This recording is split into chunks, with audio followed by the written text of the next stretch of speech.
warahmatullahi wabarakatuh. Alhamdulillah, malam ini kita kembali bertemu dalam pengajian Majelis Ta'lim Al-Jihad. Walaupun saat ini kita perhatikan adanya turunnya hujan atau rahmat dari Allah, tapi tidak mengatakan semangat kita untuk mengikuti pengajian kita sebagaimana biasanya.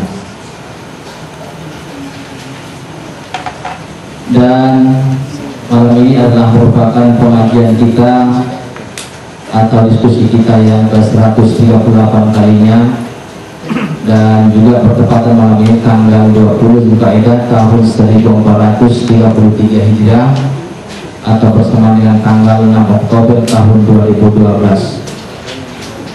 Yang sama kita hormati dan kita muliakan Tuhan Guru kita yang menjadi narasumber malam ini, alhamdulillah telah hadir di tengah-tengah kita.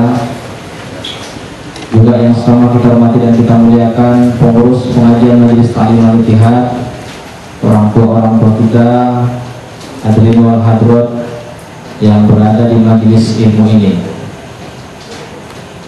Dan sebagaimana biasanya, sebelum pelaksanaan pengajian ini kita laksanakan, marilah sama-sama kita dengarkan pembacaan ayat-ayat suci Al-Quran yang akan dibacakan oleh guru kita Al-Hadi Nasution. Kepada guru kita dipersilakan. Assalamualaikum warahmatullahi wabarakatuh. A'udzu billahi minasy syaithanir rajim.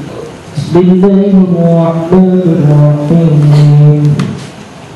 وَإِذْ قَالَ رَبُّكَ لِلْمَلَائِكَةِ إِنِّي جَاعِلٌ فِي الْأَرْضِ خَلِيفَةً قَالُوا أَتَجْعَلُ فِيهَا مَن يُفْسِدُ فِيهَا وَيَسْفِكُ الدِّمَاءَ وَنَحْنُ نُسَبِّحُ بِحَمْدِكَ وَنُقَدِّسُ لَكَ قال إني أعلم ما لا تعلمون وعلم آدم الأسماء كلها ثم عرضهم على الملائكة فقال أنبئوني بأسماء هؤلاء إن كنتم صادقين قالوا سبحانك لا علم لنا إلا ما علمتنا إنك أنت العليم الحكيم صدق الله العظيم. السلام عليكم ورحمة الله وبركاته.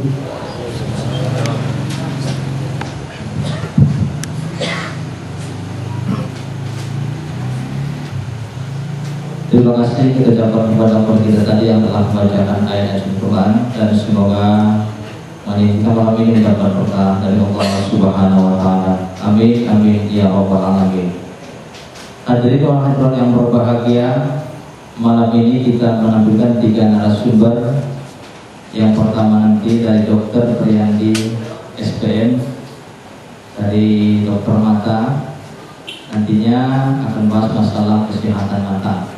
Kemudian nanti yang kedua adalah Al-Ustaz Muhammad Thohir Tonga. Kemudian yang ketiga nanti untuk kita Dr. Haji Aliansyah MA. Dan kepada Dr. Priyandi SPM kami mohon kesediaan untuk mengambil posisi depan untuk menyampaikan materi yang berkaitan dengan masalah kesehatan mata. Dan insya Allah nanti setelah dokter memberikan materinya, kita buka saja sesi tanya jawab. Jadi ceramahnya lebih kurang sekitar 15 menit, dan kemudian nanti kita memberikan tanya jawab. Dan kepada Dr. Priyandi kami persilakan. Assalamualaikum warahmatullahi wabarakatuh. Perkenalkan, nama saya Priyandi atau Stefan Berkari. Di sini saya mungkin tidak akan berbicara panjang karena mungkin saya akan membicarakan apa yang saya tahu, yang tidak bukan yang saya tidak akan saya bicarakan di sini. Di sini sesuai dengan profesi saya akan membicarakan apa yang berhubungan dengan yang saya ketahui. Pertama, saya senang sekali melihat gambar ini. Mungkin Bapak masih ada yang ingat gambar ini, pasti ada yang pernah ingatkan ya. Ya, saya senang sekali karena kalau saya melihat gambar ini merupakan motivasi bagi saya untuk saya berpikir sebaik mungkin agar saya datang kembali untuk keterangan. Pertama, mungkin bisa kelihatan dari jarak yang cukup jauh, kira-kira 6 meter, mungkin Bapak merasa pasti harusnya melihat gambar ini dengan jelas. Jika ada yang melihat gambar ini kurang jelas, mungkin gambar garisnya ada yang terputus-putus atau ada yang gambar yang mungkin seperti berbayang-bayang, atau mungkin juga ada yang seperti berpendar gitu. Berarti yang pasti ada terjadi gangguan pada penglihatan bawah kalian, bawah kalian. Pada dasarnya kelainan mata itu dibagi menjadi dua, kelainan yang berhubungan dengan gangguan penglihatan yang dapat diperbaiki atau karena kelainan penyakit pada mata sendiri. Yang saya maksud adalah kelainan gangguan pada mata yang terperbaiki adalah kelainan yang dapat diperbaiki dengan menggunakan kacamata ataupun dengan benda lain yang untuk memperbaiki penglihatan. Bagi bapak-bapak, terutama bagi bapak yang memiliki anak-anak, saya mungkin ingin mengingatkan bahwa jika anak-anak bapak mengeluh bahwa tidak bisa melihat dengan jelas, jangan disepelekan Pak, karena justru perkembangan penglihatan itu berawal dari usia bayi sampai dia berusia 7 tahun. Jadi kalau pada usia 4-5 tahun, usia TK kelas 1 dia merasa nggak bisa lihat dengan jelas dan tidak diperiksakan, pasti ada kelainan yang belum diketahui, dan kelainan itu jika diperiksa dan ternyata memerlukan bantuan kacamata, kelainan itu akan beres.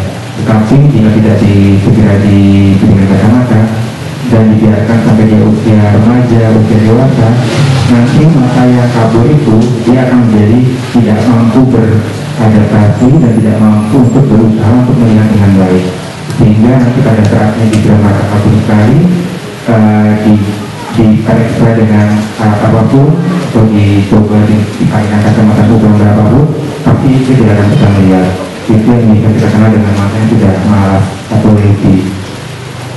Pada dasarnya juga ada anak-anak bapak ibu bapak kalau memang sudah memiliki kelainan penglihatan, sering anak-anak itu tidak mau kalau diberikan kacamata. Mungkin alasannya nggak enak, berat, tapi memang justru pada anak usia sekolah atau pada usia TK, SD, kelas 1, kelas 2 justru itu harus diberikan, karena pada usia-usia itu mereka sangat membutuhkan penglihatan yang baik.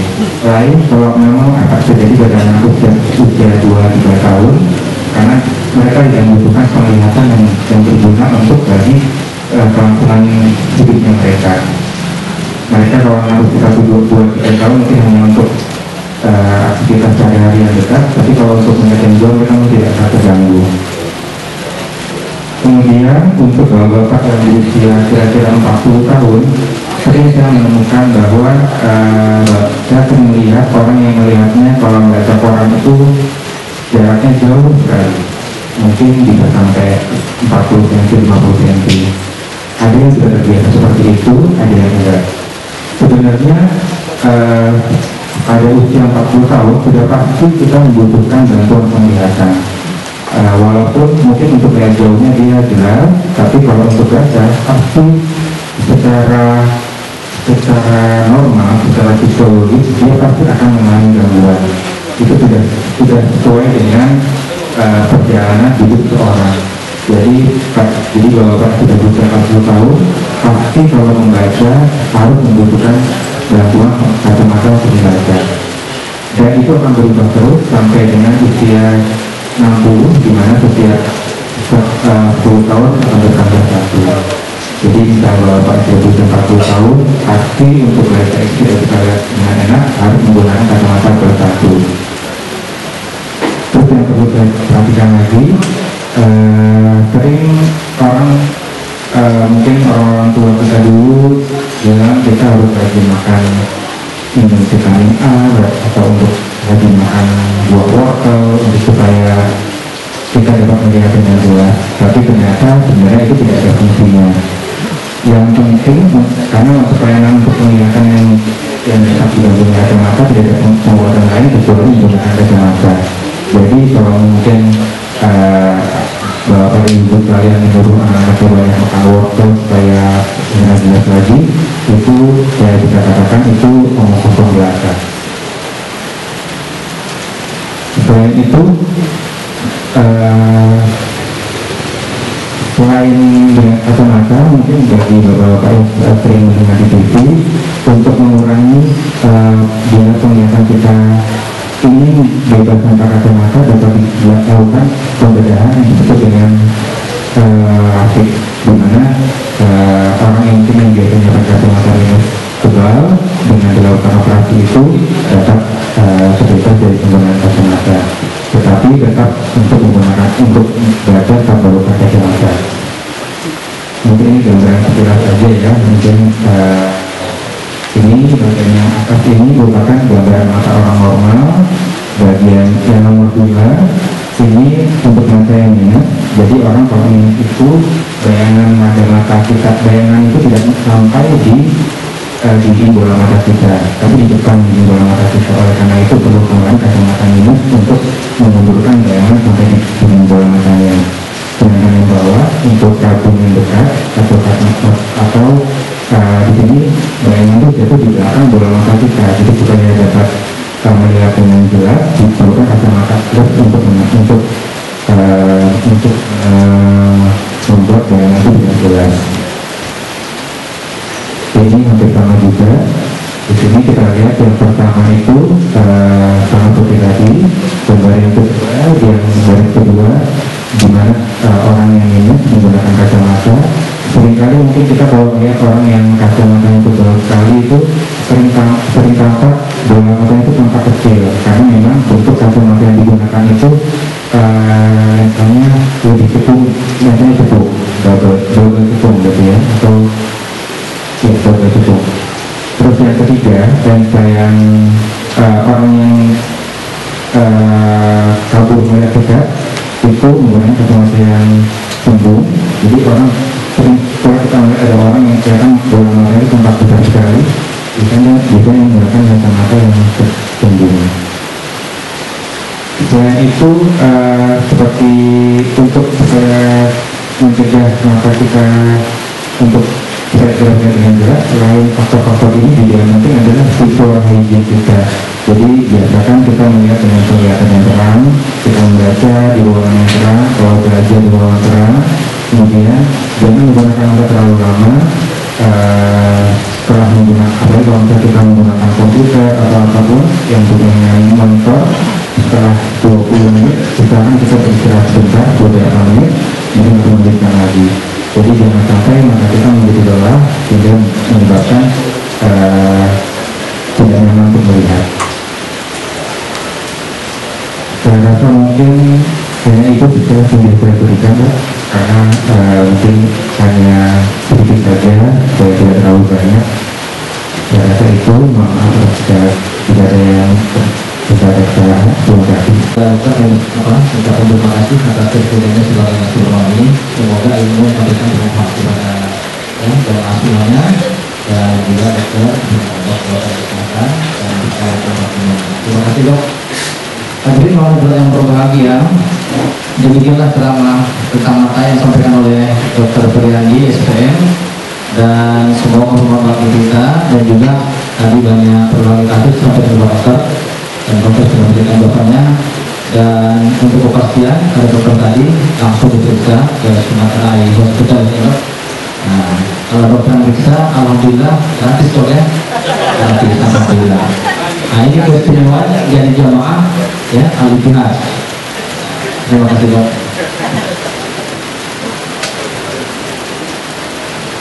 Baiklah hadirin yang berbahagia, dan untuk selanjutnya adalah narasumber yang kedua kita, tuan guru kita Dr. Haji Ardiansyah Umar, yang akan mengulas sekitar tentang yang berkaitan dengan kurban. Karena lebih kurang sekitar 20 hari lagi kita akan merayakan hari raya haji atau hari raya kurban. Jadi sangat menarik kajian kita malam ini bila kita coba untuk mengupas tuntas hal-hal yang berkaitan dengan masalah ibadah kurban ini. Apalagi kadang-kadang kita ditanyakan oleh masyarakat atau jemaah kita tentang yang berkaitan dengan masalah yang berkaitan dengan ibadah kurban ini. Dan kepada tuan guru kita dipersilakan untuk menyampaikan materinya. Bismillahirrahmanirrahim. Assalamualaikum warahmatullahi wabarakatuh.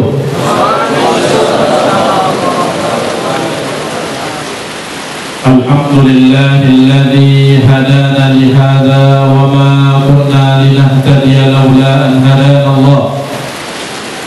Asyhadu an la ilaha illallah wahdahu la syarika lah wa asyhadu anna Muhammadan abduhu wa rasuluh la nabiyya ba'dah.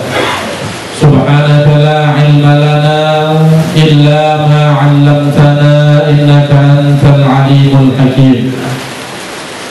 Amma ba'd, yang sama kita muliakan dan kita hormati Bapak Dokter yang tadi telah menyampaikan materinya di hadapan kita, para pengurus Majelis Ta'lim Al-Ittihad yang dimuliakan Allah, bapak-bapak, ibu-ibu, para asatidz dan asatidzah yang hadir pada malam yang berbahagia ini. Walaupun Kota Medan dari semenjak kurang lebih asar tadi sudah diguyur oleh hujan, hingga sekarang pun masih hujan.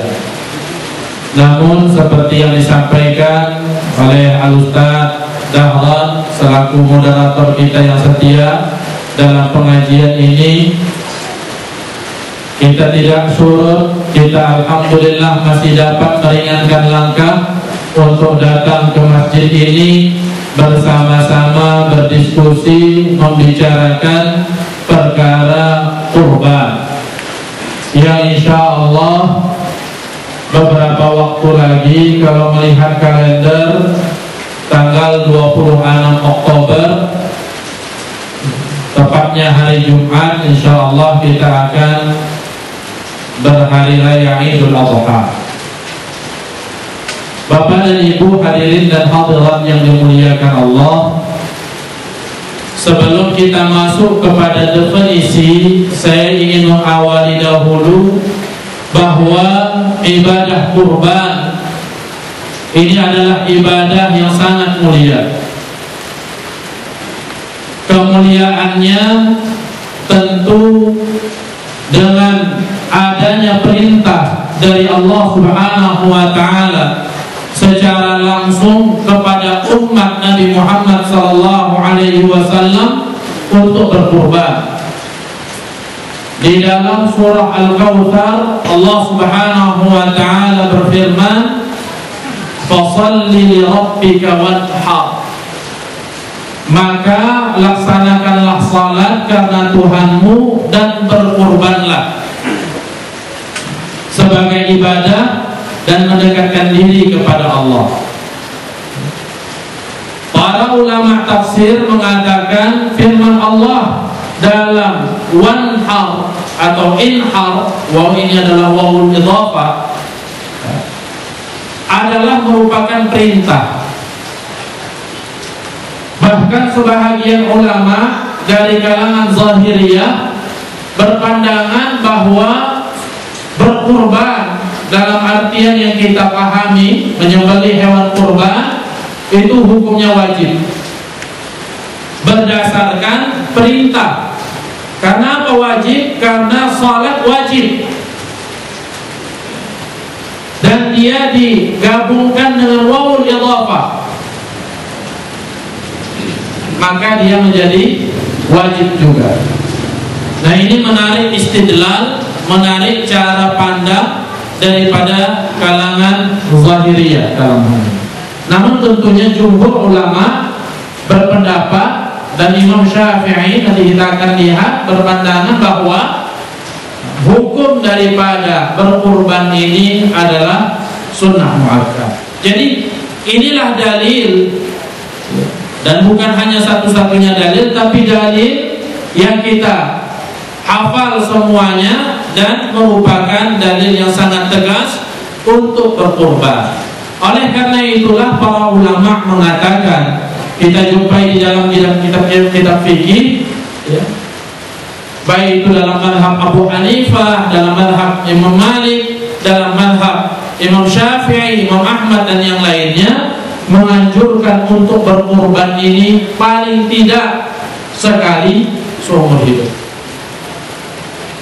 Bahkan saya pernah mendengar teman-teman dari Sudan, mungkin kalau ada mutakharrij alumni dari Sudan di sini. Di Sudan itu ada kebiasaan, dan begitu juga di Maroko kabarnya. Saya tidak pernah ke Maroko, pernah, tapi tidak pernah ketika ada hari raya kurban di sana. Tapi saya mendengar tradisi di Sudan dan begitu juga di Maroko, paling tidak di dua negara itu saya pernah dengar cerita dari teman-teman bahwa mereka mengupayakan setiap rumah itu berkurban, walaupun hanya dengan seekor kambing. Jadi mereka berupaya, walaupun dalam upayanya di sini terkadang mereka mesti berhutang. Dan menariknya di Maroko itu ada spesial bank atau bank yang memberikan pinjaman untuk kurban. Nah, jadi kalau ada yang mau berkurban, belum ada duitnya, dia boleh minjam khusus untuk kurban. Habis itu dicicil. Hebat juga deh. Kurban, talangan kurban. Kalau di Indonesia ada talangan haji. Jangan-jangan talangan haji itu belajar dari talangan kurban itu. Buat dugaan itu. Ya, baik. Jadi kalau di Indonesia ada talangan haji, sehingga sampai sekarang, ya, di Medan udah 10 tahun. Daftar sekarang 10 tahun ke depan baru bisa berangkat haji. Karena apa? Karena ramainya orang yang sudah mengambil porsi. Baik. Kembali kepada perintah kurban ini, di dalam surah Al-Hajj Allah Subhanahu wa taala berfirman, "Wal budna ja'alnaha lakum min sya'airillahi lakum fiha khair fadhkuru ismallahi 'alaiha sawafa fa idza wajabat junubuha fakulu minha wa at'imul qani'a wal mu'tarra fakadzalika sakharnaha lakum la'allakum tashkurun." Dan unta-unta itu kami jadikan untukmu bagian dari syiar agama Allah.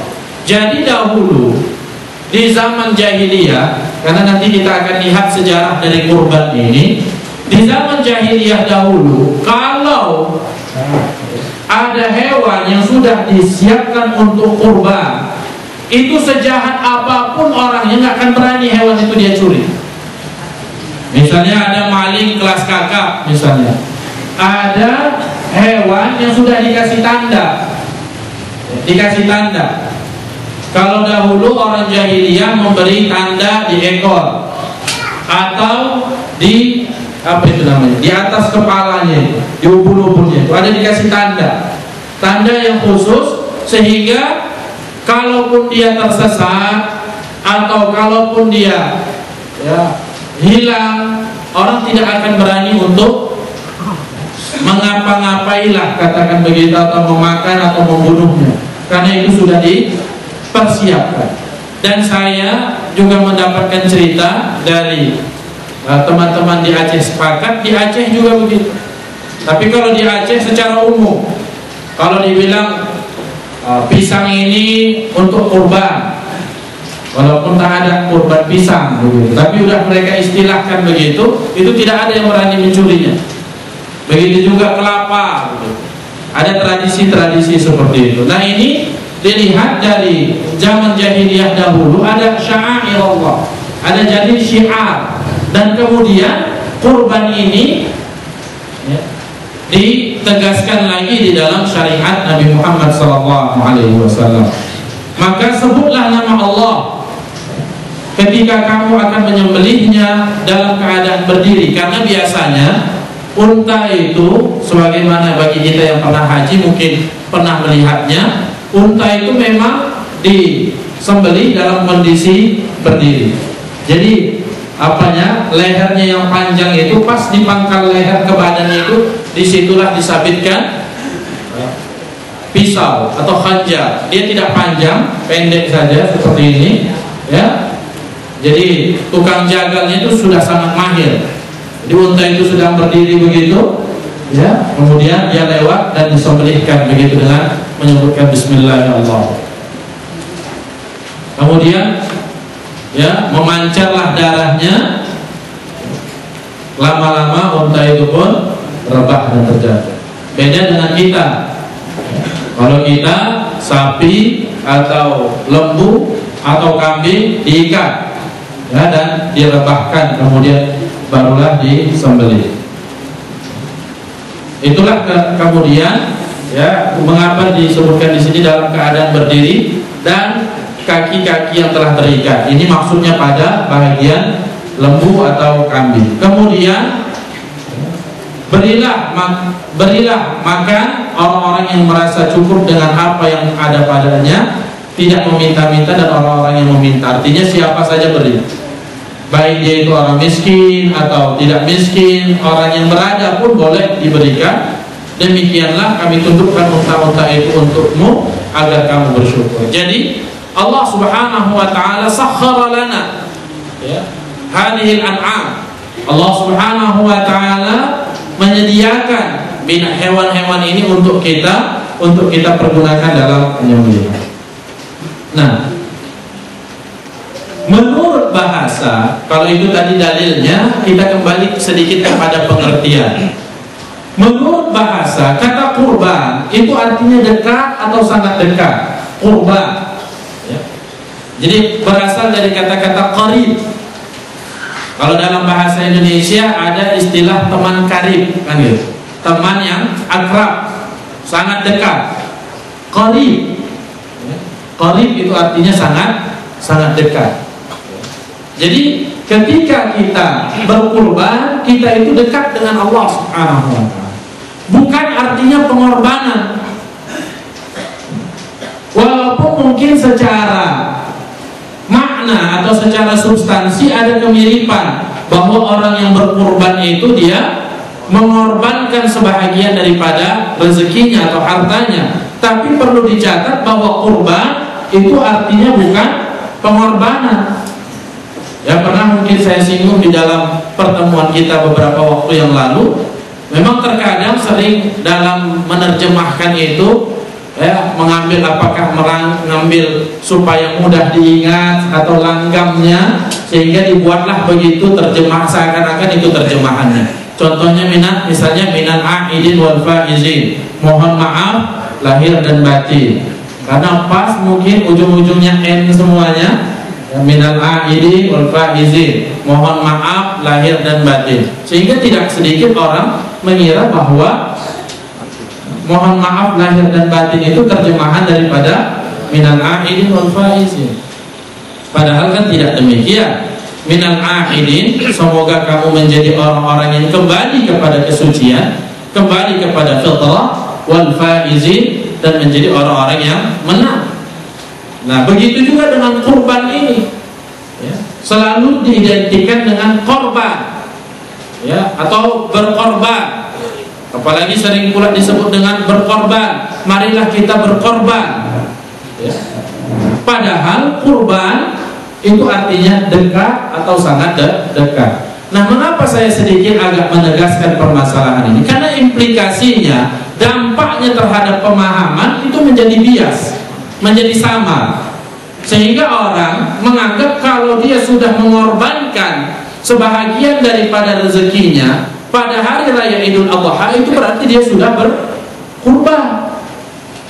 Padahal kurban memiliki tata cara dan syarat tertentu. Akhirnya apa yang terjadi? Banyak sekarang, mengapa saya katakan banyak, kadang-kadang ditulis juga di koran-koran saya baca, bahwa berkurban hari ini dengan menyembelih hewan seperti sapi, lembu atau kambing, apalagi unta, itu sia-sia. Mengapa sia-sia? Karena sekian ribu ekor habis dibantai pada hari Raya Idul Adha itu hanya untuk mengisi septic tank. Ini bahaya. Walaupun secara zahir seakan-akan pendapat itu ada benarnya,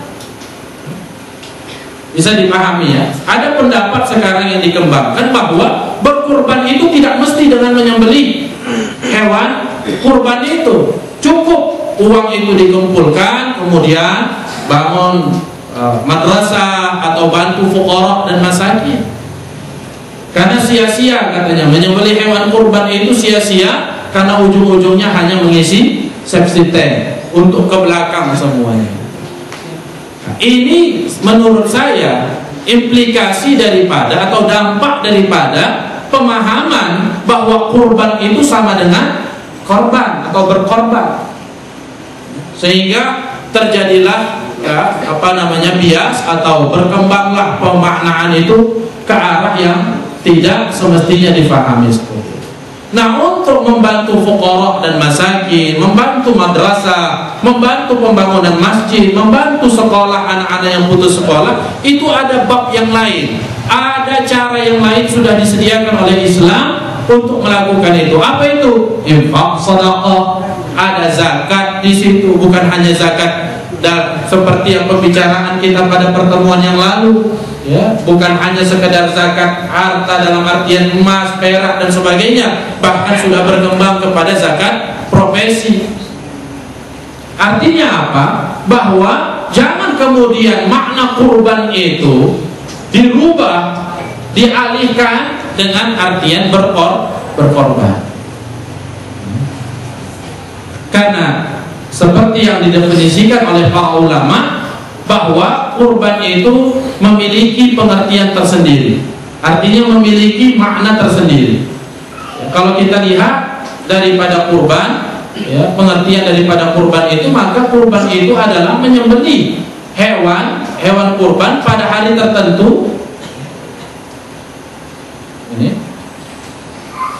dzabuhu hayawanin mahfusin biniyatil qurbati fi waqtin mahsusatin atau fi waqtin mahsusin.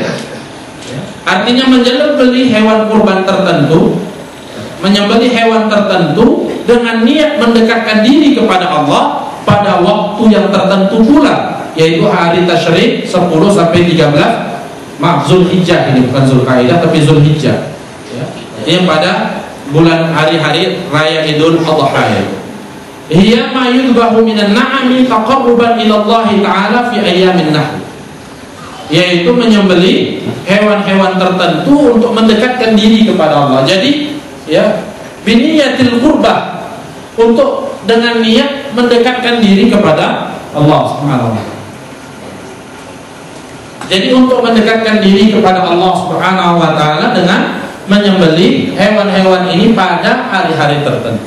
Jadi dia adalah sebuah ibadah yang sudah ditentukan oleh Allah Subhanahu wa ta'ala, tata caranya, waktunya, sehingga dengan demikian tidak bisa kemudian maknanya itu diluaskan sedemikian rupa, apalagi tidak terbatas akhir, yaitu setiap orang boleh berkurban dengan artian boleh berkorban, ya. Sehingga ada pendapat, ya, tapi pendapat bukan fuqaha, artinya belakangan ini berkorban itu bisa dengan ikan, bisa dengan ayam, begitu. Bahkan kalau dia mengeluarkan duit 100.000 rupiah pun sudah berkorban.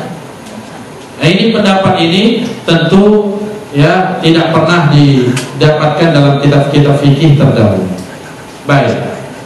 Nah, kalau kita lihat daripada sejarahnya, tentu sejarah kurban ini tidak terlepas daripada sejarah Nabi Ismail dan Nabi Ibrahim alaihissalam.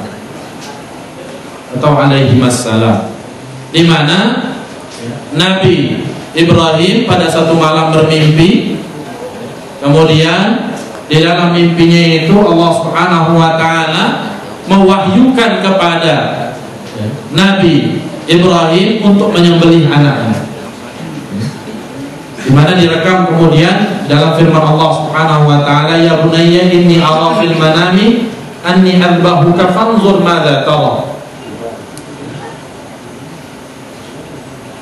Nabi Ibrahim berkata kepada anaknya, wahai anakku, sungguh aku melihat dalam mimpi bahwa aku menyembelih, maka pikirkanlah apa pendapat.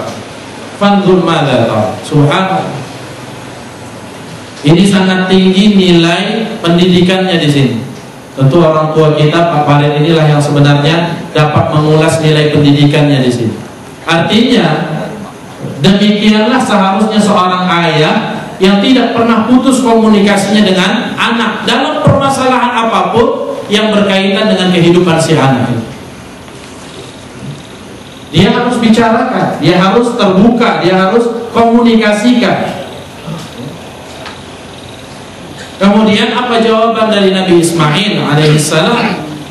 Ya abati fa'al ma tu'mar satajiduni insyaallah minas sabirin. Ayah, wahai ayahku sayang, kerjakanlah apa yang diperintahkan kepadamu. Insyaallah kamu akan mendapatiku termasuk orang-orang yang sabar. Subhanallah.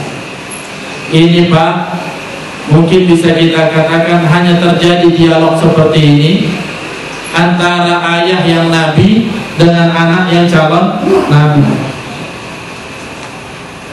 Cobalah nanti pulang kita praktekkan, ya kan? Kita bilang sama anak kita, cocok. Oh yo, tadi malam ayah mimpi belagak-lagak pula lawak jadi nabi, ya kan?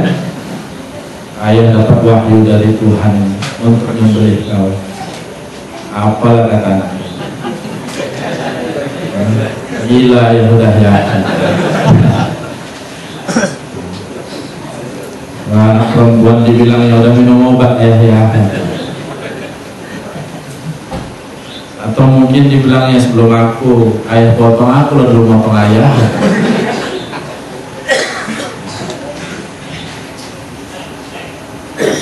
Lainlah kualitas manusia pilihan.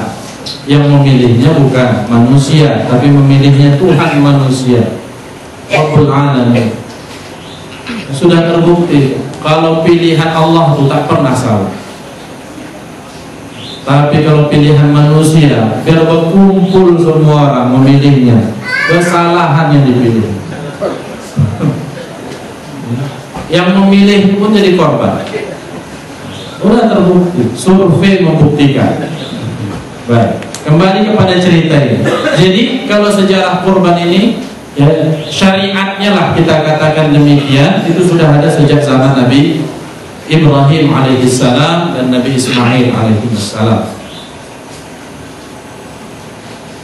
Kemudian sebagaimana kita ketahui, setelah semuanya satu keluarga itu siap-siap, ya, terjadilah sebuah kisah yang kemudian menjadi ritual melontar jamarat. Digodalah Ismail, kemudian digodalah Siti Hajar, kemudian digodalah Nabi Ibrahim. Ketika Nabi Ismail digoda, diambilnyalah beberapa butir, dilemparnyalah iblis yang menggoda itu, jadilah Jumratul Ula atau Jumratul Sughra. Kemudian digodalah Siti Hajar, ibunya. Cegahlah suamimu. Begitulah banyak di dalam dialog yang bersifat Israiliyat, boleh dipercaya atau tidak, tapi hal itu terjadi. Artinya dialog itu apakah seperti itu nasnya atau tidak, wallahu a'lam, karena tidak ada riwayat hadis yang sahih meriwayatkan itu. Cegah suamimu untuk tidak menyembelihmu karena engkau mendapatkannya dengan susah payah.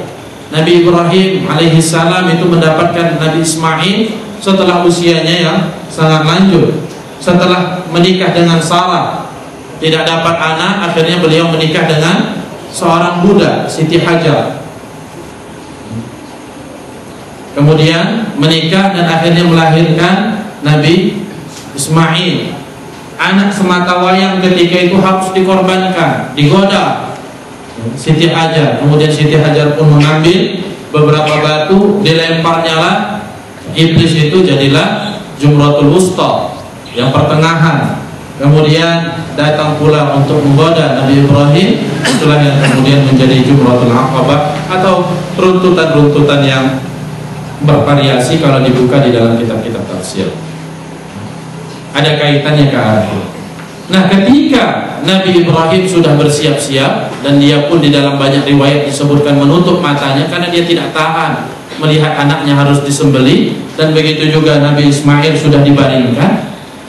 Kemudian dia pun memotong leher Nabi Ismail. Nabi Ibrahim memotong leher Nabi Ismail, dan ketika itu dia pun merasa sedih dan meneteslah air matanya. Ketika dia buka, ternyata yang dia sembelih bukanlah Nabi Ismail, tapi sebagaimana yang disebutkan Allah di dalam firman-Nya, wa fadainahu bidzibhin azim, dan kami gantikan ya Nabi Ismail ketika itu dengan bidzibhin azim, dengan sembelihan yang besar, yang gemuk. Nah, itulah sedikit kisah tentang sejarah kurban itu.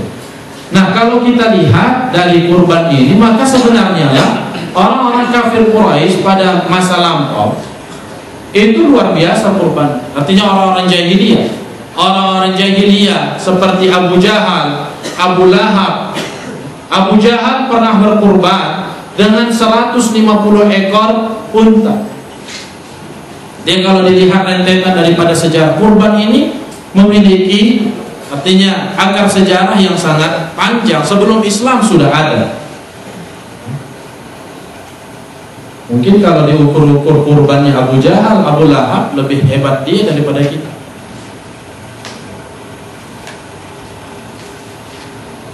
...150 ekor unta. Abu Lahab pernah berkurban dengan 100 ekor unta dan beberapa ekor kambing. Itu bisa dibaca di dalam kitab Sirah An-Nabawiyah As-Sahihah, dan begitu juga Sirah An-Nabawiyah karangan Ibnu Hisham. Namun substansi daripada kurban mereka itu tidak sama dengan substansi kurban pada masa diturunkannya Al-Quran.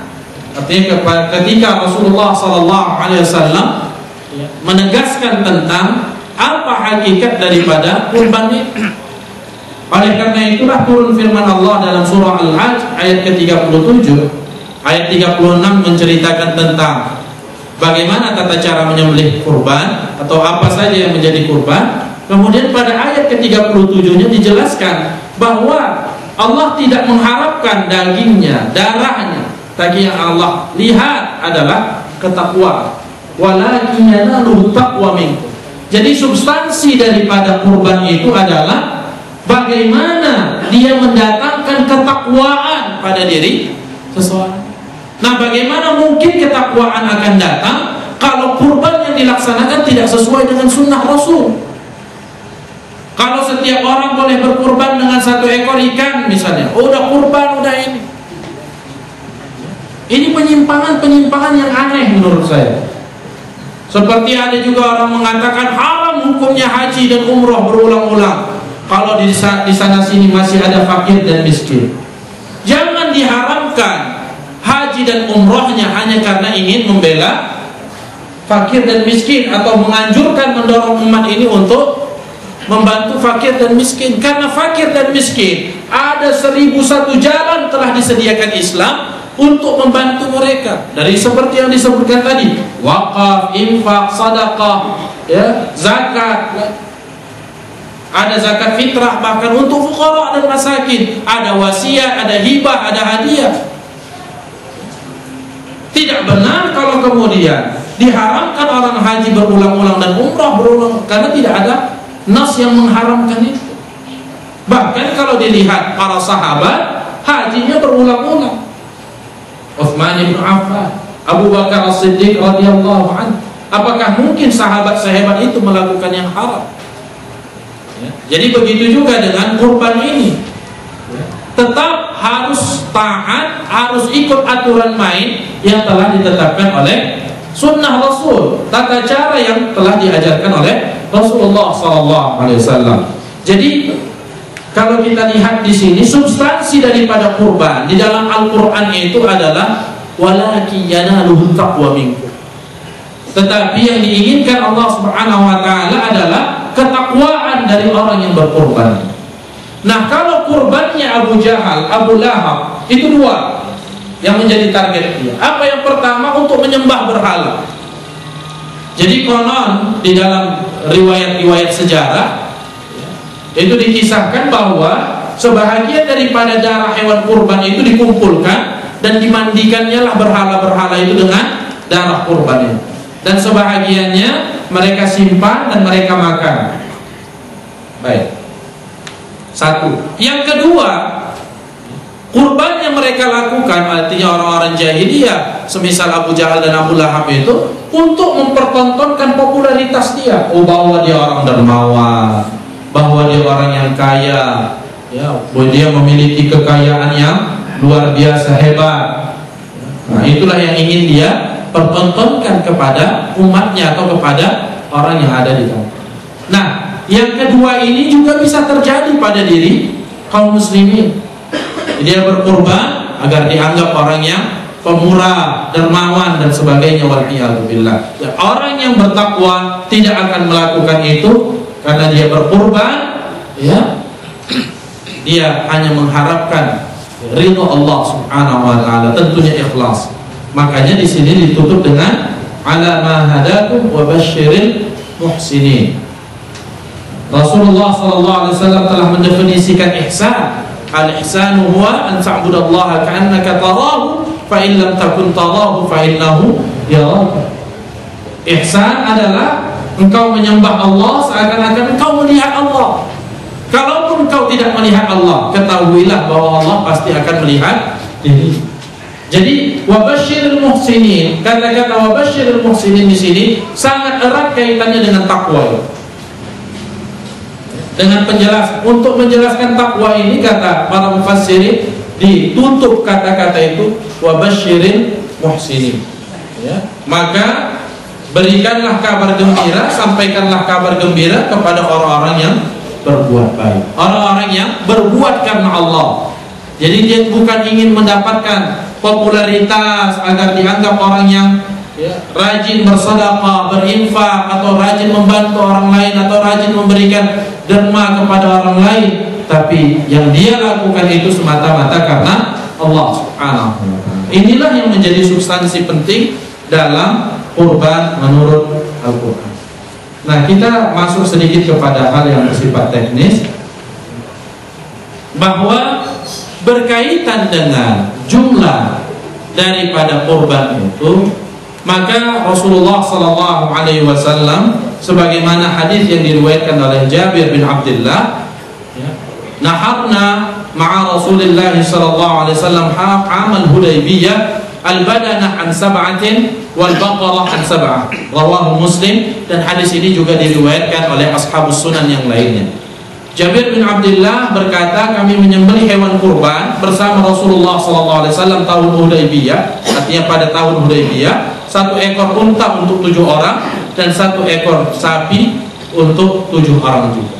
Jadi hitungan bahagian daripada sapi dan, nah, jadi sapi itu atau lembu atau unta itu, ya, dapat dijadikan 7 bahagian. Ya, 7 orang seperti yang sudah lazim kita pahami. Tapi itu adalah takaran maksimal. Kalau kurang bagaimana? Kalau misalnya 1 sapi itu 5 orang cuma yang artinya berkumpul atau bersama-sama, apakah boleh?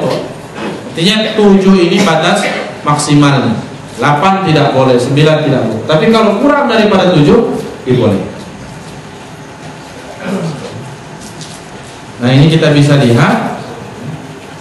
Nah, tentunya ini adalah aktivitas daripada kegiatan kurban itu sendiri, ya. Ketika kita melihat seperti ini, maka yang diberikan kepada Allah Subhanahu wa taala dalam artian bukan Allah mengharapkan daging dan darahnya, tidak, ya, tapi hendaklah yang terbaik.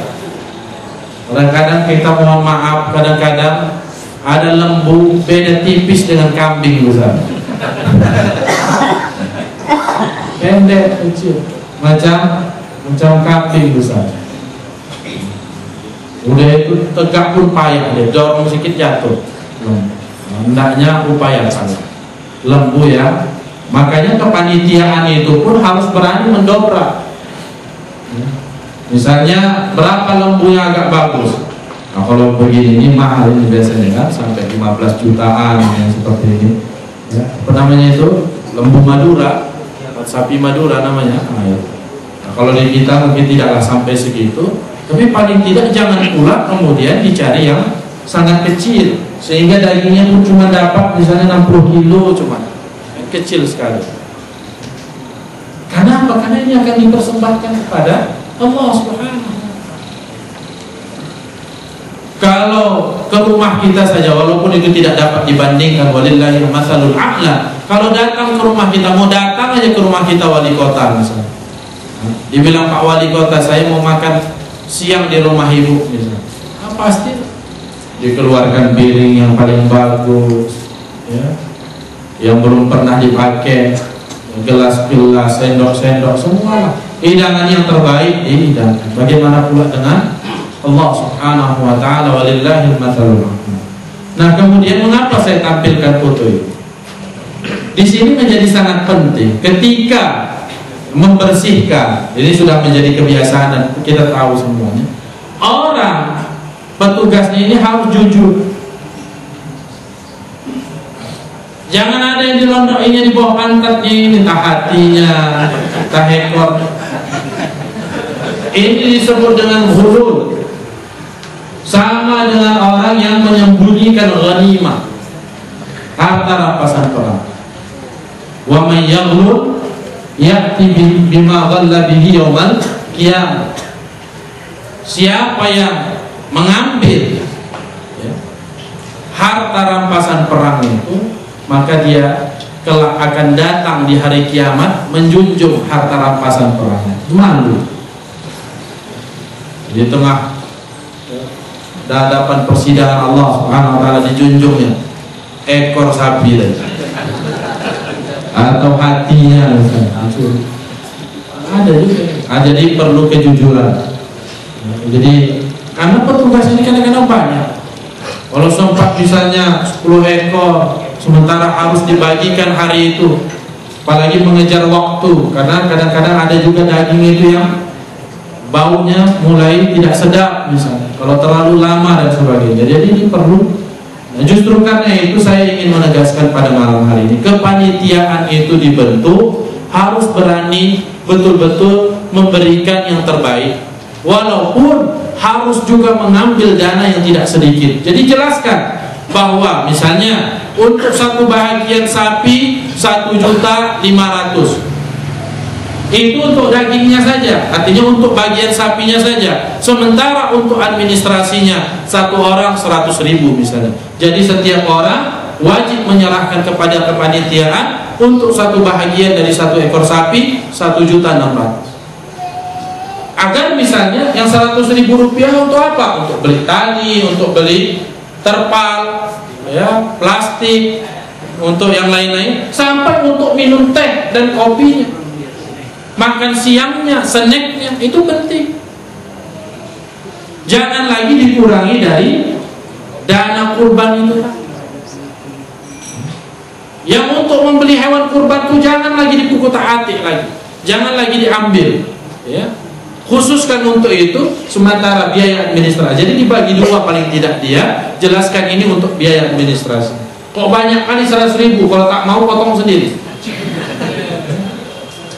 Ada banyak juga, mahal kali, buatlah sendiri. Bukan mudah itu menyianginya kalau kita yang tak ahli-ahlinya. Bahkan ingat pun tak lepas-lepas juga dia. Beliau ini pakar betulnya. Ustaz Yatim, pakar betul. Satu ekor kambing 10 menit selesai kalau ngulitinya sama beliau. Kalau kita 10 jam belum tentu. Jadi ada tekniknya tersendiri juga yang itu perlu dijelaskan oleh kepanitiaan itu secara lebih tegas lah. Kita sebagai misalnya di kenaziran masjid kita aktif, misalnya di kepanitiaan itu kita tegaskan saja. Daripada kemudian kita mengambil nanti Ustadz di sini tak mampu orang kalau segitu, diambillah yang sedikitnya, akhirnya apa yang terjadi? Yang berkurban itu pun tidak puas juga. Bahkan karena ketidakpuasannya itu dibanding-bandingkannya dengan yang lain. Nah ini, jadi kita pun yang berkorban tentunya ketika kita sudah berkorban dan sudah kita serahkan kepada kepanitiaan, ya sudahlah, percayakan kepada kepanitiaan itu. Kalau tidak percaya, buat sendiri. Artinya lakukan pekerjaan itu sendiri. Nah, kalau dilihat dari praktek kurbannya Rasulullah SAW bahwa beliau memotong sendiri, dan tentunya di dalam banyak riwayat yang lain ditegaskan juga bahwa Rasulullah dibantu oleh keluarganya. Ya. Anas bin Malik radhiyallahu an ini adalah sahabat yang tinggal bersama dengan Rasulullah SAW. Bahkan beliau terkenal dengan tukang sapu rumah Rasulullah SAW. Dhahan Nabi SAW bikabshaini amlahaini aqranaini dzabahahuma biyadihi wa samma wa kabbara wa wada'a rijlahu ala sifahihima. Rawahu Muslim. Anas bin Malik radhiyallahu anhu berkata Nabi SAW berkurban dengan 2 ekor kibas putih yang ada garis hitamnya di kakinya, itu amlahaini namanya.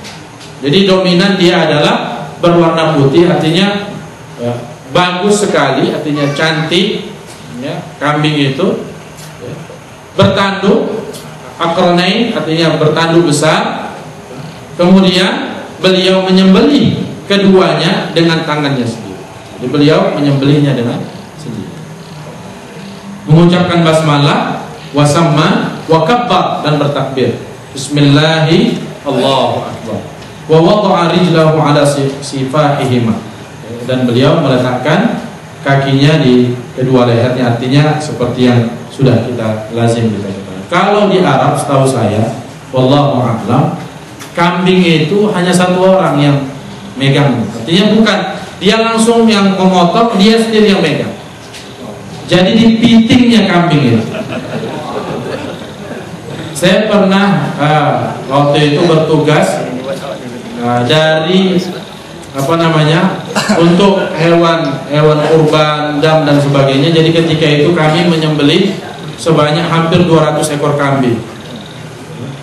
Datanglah ke Jabal Kurban, sudah nunggulah 1 orang hitam di sana, tukang jagalnya. Jadi kita cuma menyebutkan nama-namanya. Jadi waktu itu saya bingung. Kami berdua dan kami tidak ada persiapan untuk ikut bantuin dia. Kami pikir dia adalah orang di sana. Jadi ketika kami tanya siapa kawan untuk nyembelihin, udah saya aja sendiri. Rupanya betul. Begitu kami mulailah menyebutkan satu-satu nama yang untuk disembelihkan untuk kurban itu tadi, dikangkanginya lah kambing itu tadi, ditariknya leher, ditarik.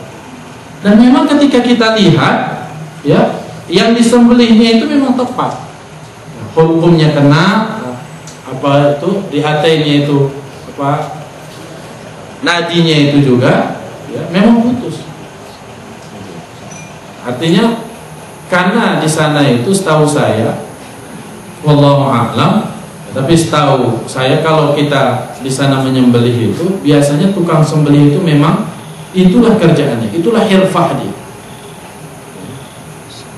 Bukan macam kita, walaupun saya tidak mengecilkan itu, dia ustadz juga karena dia berani nyembelih, ikut juga dia nyembelih, atau kadang-kadang ya karena dia faktor modal berani ya, berani snap mainkan. Makanya kadang-kadang artinya kemahiran itu tidak muncul kalau mereka memang betul-betul mahir. Tapi itu pula kadang-kadang memang bentuknya itu pun ngeri kita. Kalau Ustaz Yatim ini kan ngeri kita. Lebih ngeri dari Ustaz Yatim ini lagi bentuk badannya besar, tegak. Dan orang tuh kalau madhab, mungkin madhab karena madhab hambalinya itu berdarah-darah tuh, pakai baju berdarah-darah tuh dia sholat. Itulah itu kajinya. Nah, seperti inilah kurang lebih. Tapi ini terlalu banyak hitamnya, tapi ini bisa dikatakan amlahen, artinya banyak dominan putihnya. Dan kalau amlahen itu biasanya hanya di kakinya ini saja ya, yang kebanyakan hitam. Jadi kalau di bagian ini tidak hitam gitu. Nah, begitu, itulah artinya yang dipilih yang terbaik. Karena kalau kita lihat pun di tanah air kita ini ada juga kambing itu yang besar ya. Ada juga kambing kacang istilahnya. Nah, kalau ada yang kambing yang panjang kupingnya itu besar biasanya. Kambing Jawa istilahnya. Tawa namanya. Ada juga yang kecil. Ya. Baik. Nah ini kita baca saja. Seperti yang tadi sudah dikatakan bahwa di antara hakikat daripada kurban itu bagaimana mencapai kepada ketakwaan, itu mendekatkan diri kepada Allah pastilah. Karena dengan itu kita melakukan ibadah, menanamkan keikhlasan di dalam diri, membina ukhuwah Islamiyah dengan menanamkan ajaran kasih sayang. Jadi ajaran kasih sayang itu ajaran kita, ajaran kedamaian itu ajaran kita, bukan ajaran mereka. Pasti itu punya kita. Karena apa? Karena Al-Quran diawali dengan Bismillahirrahmanirrahim, dengan nama Allah yang Maha Kasih lagi Maha Kasih. Cuman untuk di dalam menerjemahkannya supaya agak indah dia disebutlah dengan nama Allah yang Maha Pengasih, Maha Penyayang. Padahal Ar-Rahman Ar-Rahim akar katanya sama. Oleh karena itu mufassirin mengatakan kalau Ar-Rahman itu kasih sayang Allah di dunia untuk seluruh makhluknya. Kalau Ar-Rahim kasih sayang Allah di akhirat untuk orang-orang yang beriman. Begitu kata Ibnu Katsir di dalam tafsirnya. Artinya tetap artinya kasih sayang. Di dalam Asmaul Husna diawali dengan Ar-Rahman Ar-Rahim. Jadi jiwa kasih sayang itu adalah pada umat Islam. Bahkan hadis-hadis tentang perintah berkasih sayang itu mutawatir maknawi ya, mutawatir maknawi, maknanya secara keseluruhan itu mutawatir walaupun lafaznya berbeda-beda. Ada irhamu man fil ardi yarhamkum man fis sama, man la yarham la yurham, dan banyak lagi hadis-hadis yang lain yang menjelaskan tentang. Dan memang kurban ini hanya untuk orang Islam. Nanti kita lihat bagaimana pandangan daripada mazhab Syafi'i. Haram hukumnya untuk diberikan kepada orang-orang di luar Islam. Nanti kita lihat. Membuktikan Islam sebagai ajaran pembawa rahmat bagi semesta alam, rahmatan lil alamin, menghapuskan kezaliman dan meminimalkan jurang kesenjangan sosial. Walaupun sekali lagi saya katakan bukan ini satu-satunya untuk meminimalkan. Mengapa saya mengambil kata-kata meminimalkan? Karena kalau untuk menghilangkan bukan tugasnya kurban ini saja. Ada zakat, ada infak, ada sedekah, dan ada yang lain-lainnya. Makanya kurban ini bukan untuk menjadikan orang miskin jadi orang kaya. Orang yang tidak pernah makan daging kemudian paling tidak makan daging, bukan hanya itu tugasnya. Tapi lebih daripada itu, walaki yanalu taqwa.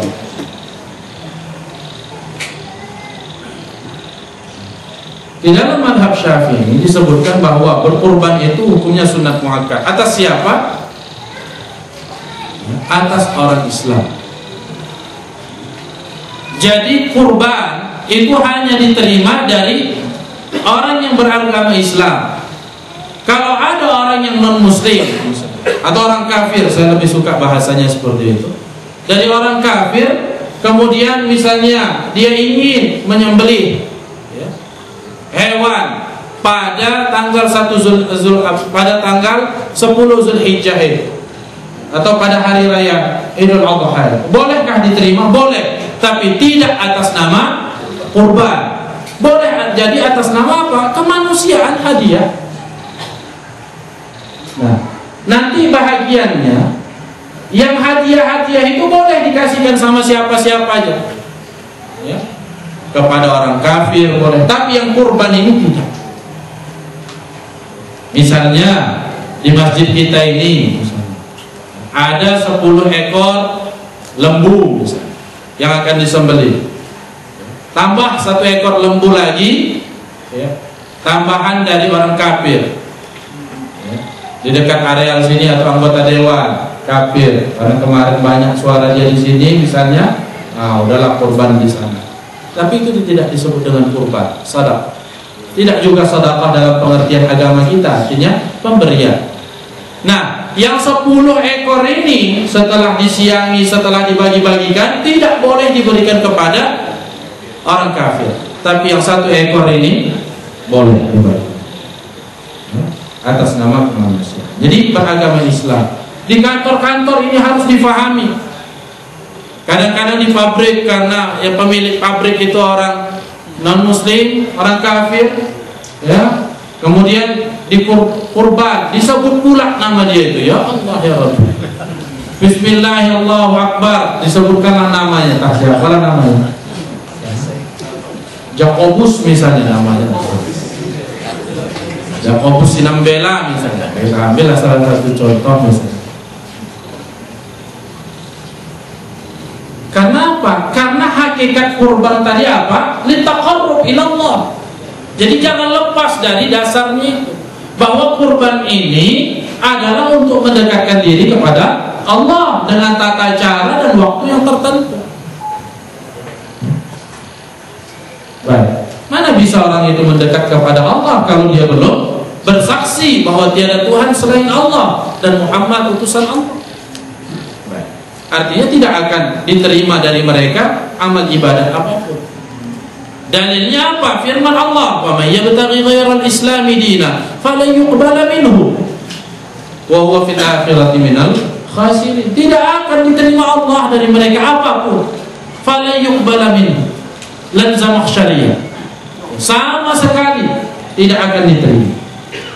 Wa huwa fil akhirati minal khasirin. Dan orang itu di akhirat nanti tergolong dalam orang-orang yang merugi. Kemudian berakal dan baligh. Kemudian mampu. Nah, disinilah kita lihat tadi bahwa di dalam mazhab Syafi'i ada unsur mampu. Jangan sampai berhutang, karena berdasarkan firman Allah Subhanahu wa taala, la yukallifullahu nafsan illa wus'aha. Allah tidak membebani kita kecuali apa yang kita mampu untuk melakukan. Nah, kriteria hewan kurban ini perlu saya yakin sudah banyak kita ketahui. Umurnya dilihat, kalau untuk umur unta 5 tahun, kalau lembu 2 tahun ke atas, begitu juga dengan kambing. Tapi tetap usia ini dalam kondisi tentunya tidak ada cacat. Dan cacat pada hewan itu ada cacat yang menyebabkan tidak sah untuk dijadikan hewan kurban. Ada 4 cacat yang tidak bisa itu tadi. Yang pertama buta, sebelah dan jelas sekali kebutaan. Jadi bukan rabun dia, memang dia buta. Kalau rabun ada dokter nanti ya. Jadi buta, memang buta. Apakah karena penyakit atau karena terkena sesuatu benda dan sebagainya, atau memang bawaan dari lahir. Meskipun pada hakikatnya kambing tersebut satu matanya tidak berfungsi, maka boleh dikurbankan. Demikian pula hewan yang rabun senja. Ulama mazhab Syafi'i menegaskan hewan yang rabun boleh digunakan untuk kurban karena bukan termasuk hewan yang buta sebelah matanya. Namun di dalam kitab Al-Majmu' Syarah Muhadzab dijelaskan yang memiliki cacat rabun seperti itu atau bawaan dari lahir itu makruh hukumnya. Artinya hendaklah upayakan tidak yang buta. Kemudian sakit dan tampak sekali sakitnya. Apalagi hewan kurban ini seperti kambing, ada influenzanya. Dilihat pada hidungnya itu berair terus menerus, atau badannya berkutu, maafnya berkurit badannya. Ada itu kan kambing itu yang luka tubuhnya misalnya dan berkudis. Begitu juga pada sapi, ya, tidak sakit, sakit kuku misalnya, sakit mulutnya, kelihatan itu terlalu banyak cairan putih mulutnya. Tidak. Karena apa? Lagi-lagi ini mau dipersembahkan kepada Allah Subhanahu wa ta'ala. Kemudian yang ketiga, pincang dan tampak jelas pincangnya, artinya pincang dan tidak bisa berjalan secara normal. Kalau dilihat dia berjalan nampak pincang. Kemudian yang selanjutnya keempat, sangat tua. Sudah sangat tua sehingga tidak punya tulang sumsum lagi. Jadi kelihatan dia sudah sangat tua. Jadi kalaupun sudah sangat tua, tentunya ya kita pun tahu itu ya, dagingnya pun sudah sangat liat dan tentunya tidak lagi memiliki nilai untuk. Jadi keempat jenis cacat di atas bisa menyebabkan tidak sahnya untuk dijadikan hewan kurban. Kita lanjutkan. Selanjutnya yaitu berkaitan dengan cacat pada hewan yang makruh. Ya. Jadi ada juga yang makruh seperti misalnya telinganya dipotong atau terpotong, ya, atau sebahagian daripada ekornya terpotong dan dipotong. Nah, makruh di sini menurut para ulama sebaiknya tidak itu dijadikan sebagai hewan kurban. Walaupun misalnya kupingnya itu dipotong untuk tanda. Kadang-kadang kan ada juga ya, untuk membedakan lembu dia, sapi dia dengan sapi yang lain, ya dipotong atau dikasih cap badannya itu, dibakar besi panas, misalnya nama dia dari huruf A, dibuatnya macam huruf A, ditempelkan ke tubuh sapi itu kan, ya, untuk jadi tanda misalnya. Ini termasuk dalam kategori cacat yang makruh, ya. Kemudian tanduknya pecah atau patah, apakah karena dia berantem atau karena yang lain. Jadi singkatnya, hendaklah memilih hewan kurban dalam kondisi terbaik, karena Allah hanya menerima yang terbaik dan ikhlas liwajhillah. Nah, kemudian berkaitan ini tadi yang sudah kita singgung, bahwa dalam mazhab Syafi'i haram hukumnya atau tidak boleh memberikan daging kurban kepada orang kafir, ya, untuk kurban yang wajib. Maksud kurban yang wajib itu misalnya begini, kalau anakku ini nanti lulus, tahun depan aku berkurban. Jadi tahun depan dia berkurban itu hakikatnya dia adalah melaksanakan nadar. Jadi kurban atas nama nadar sebenarnya. Nah, ini kurban wajib namanya. Artinya kurban dia menjadi wajib, padahal kan kurban tadi hukumnya sunnah muakkad, tapi menjadi wajib karena dia nadarkan. Nah, kemudian makruh kurban yang sunnah, artinya makruh yang di sini juga jangan dianggap makruh seperti makruhnya sesuatu, tapi makruh tanzih. Artinya makruh di sini tidaklah perlu itu dilakukan. Karena apa? Karena memang ada pendapat dari mazhab Hanabilah mengatakan bahwa boleh dikasih kepada orang kafir yang muahid istilah. Nah, tapi kafir muahid ini adalah kafir yang memiliki perjanjian damai. Perjanjian damai itu baru ada kalau negara itu negara Islam atau negara yang berlandaskan kepada sistem pemerintahan yang Islam, baru ada istilah kafir muahid. Ada perjanjian damai kita dengan dia. Kalau di Indonesia ini mana deh? Jadi tidak ada kafir muahid di Indonesia atau di negara-negara yang tidak berlandaskan kepada Islam. Artinya tetap saja walaupun dalam mazhab Hanabilah, ya, atau mazhab Imam Ahmad bin Hanbal itu membolehkan, ya, tapi tetap saja, ya, itu mungkin ya kalau dilihat mungkin di Arab Saudi lah mungkin, ya, dilihat, atau kalaupun kita melihat kepada Iran bighadin nazar an Syiah, ya, mereka mengaku Islam walaupun Syiah, terlepaslah daripada itu misalnya, ya, itulah mungkin yang bisa dikatakan ada di sana kafir muahid. Tapi kalau di kita ini tidak ada. Apa maksudnya? Untuk menarik simpati mereka. Boleh jadi kafir muahid itu tadi kaya, tapi dikasih juga untuk menarik simpatinya, atau miskin, atau ada ada hubungan kekerabatan. Apa dalilnya? Ada firman Allah Subhanahu wa taala, Allah tidak melarang kamu untuk berbuat baik dan berlaku adil terhadap orang-orang yang tidak memerangimu. Nah, jadi di sini kata-kata tidak memerangimu. Inilah adanya hudnah atau gencatan senjata atau perjanjian damai. Karena agama dan tidak mengusir kamu dari negerimu, sesungguhnya Allah menyukai orang-orang yang berlaku adil. Kemudian Asma binti Abi Bakar pernah diperintahkan oleh Rasulullah SAW untuk menemui ibunya dengan membawa harta, padahal ibunya masih musyrik. Namun tetap saja ini dijawab oleh kalangan dari mazhab Syafi'i, dari ulama Syafi'i yang mengatakan bahwa yang dimaksud di sini bukan kurban. Ya, artinya dalil itu sangat umum. Ala kulli hal, dapat kita lihat bahwa ya, hendaklah hewan kurban itu memang dispesialkanlah untuk kaum muslimin, diutamakanlah untuk mereka. Nah kemudian yang selanjutnya, berhukum menjual bahagian daripada hewan kurban, atau apakah itu kulitnya atau tanduknya atau yang lain-lainnya, maka jelas di dalam madhab Syafi'i, di dalam madhab jumhur ulama dikatakan haram atau tidak boleh menjual bagian manapun dari hewan kurban walaupun hanya kulitnya. Ada hadis dari Rasulullah SAW dalam riwayat Al-Hakim, dan Al-Hakim menilainya sahih ala syarti Muslim, dan begitu juga menurut Al-Baihaqi hadis ini paling tidak derajatnya hasan. Rasulullah SAW bersabda, "Man ba'a jilda udhiyatihi fala udhiyatuh." Rasulullah SAW bersabda, barang siapa yang menjual kulit hewan kurbannya, maka ibadah kurbannya tidak ada nilai. Fala udhiyatuh. Jadi berdasarkan ini, nah ini juga menjadi tanggung jawab daripada kepanitiaan kurban itu. Kalau sudah diserahkan kepada kepanitiaan, bagaimana cara ya mengelola kulit.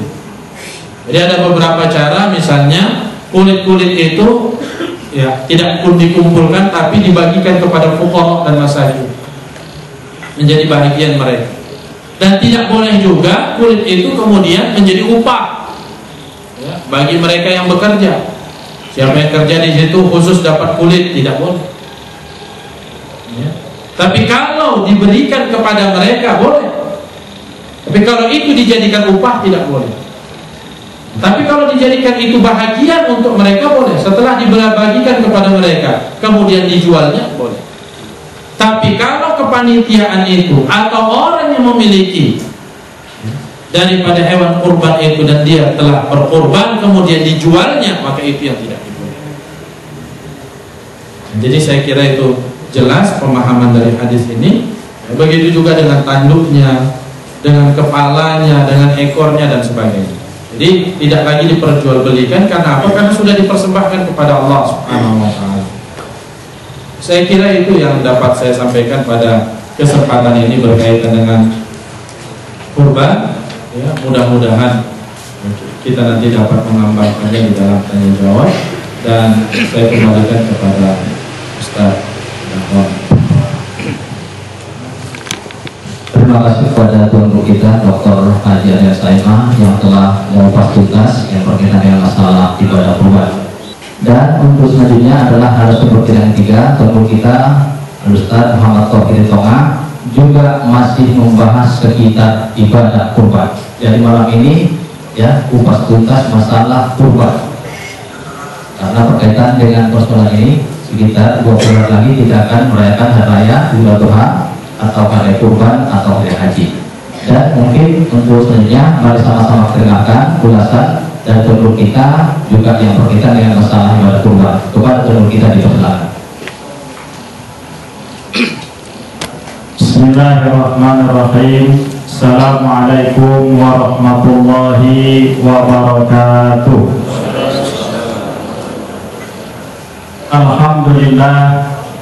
Alhamdulillahirabbil alamin.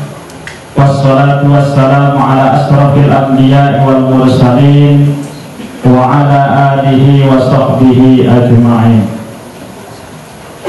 Yang sama-sama kita muliakan Tuan Guru kita yang telah menyampaikan materinya di hadapan kita bersama, dan sudah tuntas sebenarnya permasalahan kurban tadi. Jadi saya bukanlah ingin menyempurnakan, mungkin ada sedikit yang ingin saya sampaikan berkenaan dengan kurban ini, dan mungkin nanti sedikit tentang hukum sholat Idul Fitri atau Idul Adha ketika itu di hari Jumat. Karena kebetulan kalau kita lihat kalender kita, Idul Adha yang akan datang itu hari Jumat. Mudah-mudahan bermanfaat. Bapak Ibu kaum muslimin dan muslimat, hadirin wal hadirat, tuan-tuan guru, orang-orang tua kami rahimakumullah. Tadi sudah disampaikan tuan guru kita bahwa syariat kurban ini Allah turunkan tahun kedua Hijriah. Dalam buku-buku sejarah, kalau tidak salah di zaman Umar bin Khattab radhiyallahu anhu, ketika ingin ditetapkan tahun di dalam Islam, sahabat tidak sepakat. Ada yang mengatakan tahun dalam Islam kita buat berdasarkan kapan Rasul lahir. Kapan Rasul lahir, disitulah awal tahun dalam Islam. Ada sepakat yang mengusulkan tidak itu. Yang bagus kapan Rasul diangkat menjadi Nabi dan Rasul. Disitulah awal tahun dalam Islam. Dan ada yang mengatakan jangan itu, kita buat yang lain, kapan Rasul wafat. Karena ketika Rasul wafat, sahabat banyak yang tahu. Tapi ada sahabat yang lain berpendapat kalau Rasul wafat itulah tahun Islam pertama. Tentu ketika mendengarkan tahun Islam, umat Islam akan bersedih karena mereka mengetahui disitulah pada waktu itulah Rasulullah wafat. Kemudian usulan yang keempat, para sahabat mengusulkan bagaimana kalau tahun Hijriah itu kita awali ketika Rasul hijrah dari kota Mekah ke kota Madinah. Dan ini disepakati oleh sahabat karena disitulah awal majunya Islam ketika Rasul hijrah beserta para sahabat menyusul ke kota Madinah. Maka Hijriah bukan misalnya Wafatiyah atau Wiladiyah, tidak, Hijriah. Bapak Ibu kaum muslimin dan muslimat rahimakumullah. Kemudian tadi sudah dijelaskan tentang hukum berkurban. Dalam mazhab Imam Asy-Syafi'i rahimahullah dijelaskan berkurban ini sunnatun muakkadah.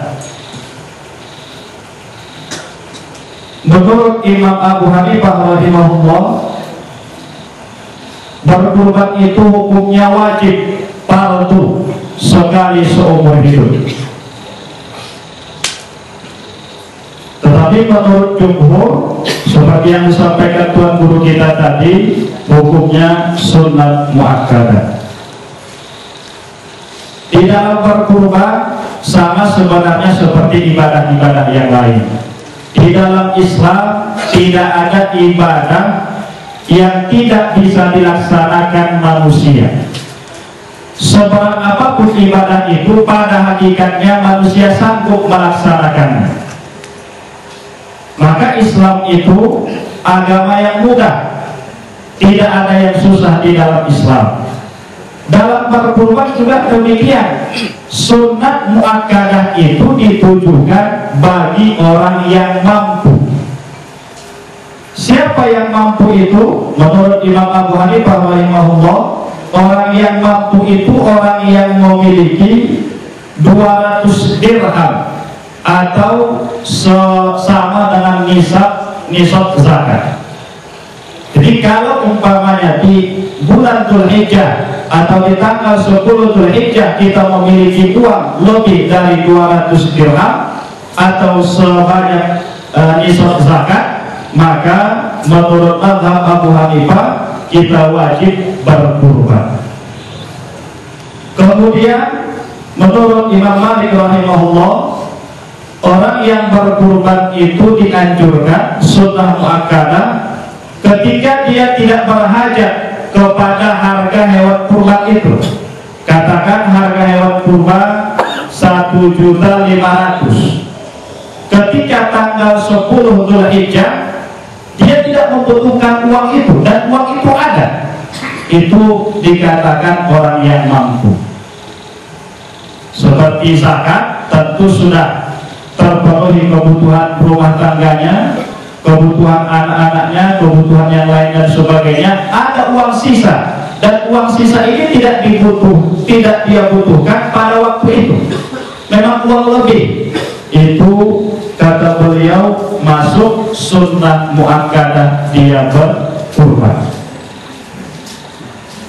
Kalau dalam mazhab Hanabilah atau Hambali, beliau mengatakan bahkan dianjurkan untuk berhutang kalau memang dia kira sanggup membayar hutangnya. Memang tanggal 10 atau sebelum tanggal 10 dia tidak memiliki uang, tapi dia yakin kalau dia berkurban walaupun dengan berhutang dia sanggup membayarnya, tidak memberatkannya, tidak menyusahkannya. Dia dianjurkan untuk berkurban juga. Jadi berkurban sebenarnya kalau dilihat banyak di antara umat Islam ini yang bisa berkurban. Karena orang berkurban tidak sampai harus menunggu uang simpanannya 5 juta, 10 juta, atau 20 juta. Seperti yang disampaikan tadi, mazhab Imam Hambali, kalau umpamanya dia sanggup untuk berhutang, bisa dia bayar hutangnya itu tanpa menyusahkannya, dia boleh berhutang untuk berkurban tersebut. Kemudian menurut mazhab Imam Asy-Syafi'i rahimahullah, orang yang berkurban itu dianjurkan ketika dia memiliki makanan pokok ketika tanggal 10 Dzulhijjah itu. Beliau mengisyaratkan atau menyamakan seperti zakat fitrah. Zakat fitrah wajib bagi orang yang memiliki hajat atau memiliki makanan pokok pada hari raya itu. Ketika sudah ada, wajib dia zakat fitrah, sama dengan kurban tadi. Bapak Ibu kaum muslimin dan muslimat rahimakumullah, tadi sudah disampaikan bahwa ketika seseorang berkurban, satu orang cukup dengan 1 ekor kambing. Kalau umpamanya unta, lembu dan sejenisnya boleh 7 orang, dan itu batas maksimal. Kalau umpamanya ada 1 lembu, kemudian itu kurban untuk 3 orang, 3 orang yang berkurban, itu lebih bagus karena lebih banyak yang menerima daging kurban tersebut. Tetapi di dalam mazhab Imam Abu Hanifah dijelaskan tidak boleh orang yang berserikat dalam 1 hewan kurban ada salah satu niatnya tidak kurban. Pamannya orang itu 7 orang, 1 ekor unta katakan, 6 orang niatnya kurban, 1 orang niatnya untuk sekedar makanan biasa, memang dia ingin memakan daging unta. Menurut Imam Abu Hanifah, kurban yang 6 orang itu tidak sah. Kalau dalam mazhab Imam Asy-Syafi'i rahimahullah, bebas. Katakan ada 1 ekor unta, kemudian yang kurban 7 orang, 7 orang ini niatnya macam-macam. Yang pertama niatnya akikah, yang kedua niatnya kurban, yang ketiga niatnya tak ada apa-apa, memang sekadar dia ingin memakan daging unta, bukan akikah, bukan kurban. Itu menurut beliau sah dan boleh. Jadi tidak mesti 7 orang itu niatnya sama-sama kurban. Boleh saja umpamanya 2 orang memang niat dia akikah, atau niat dia hanya sekadar makan daging biasa. Bukan akikah, hanya sekadar makan daging biasa. Jadi sembelihan yang sifatnya seperti yang kita lakukan biasanya lah. Kemudian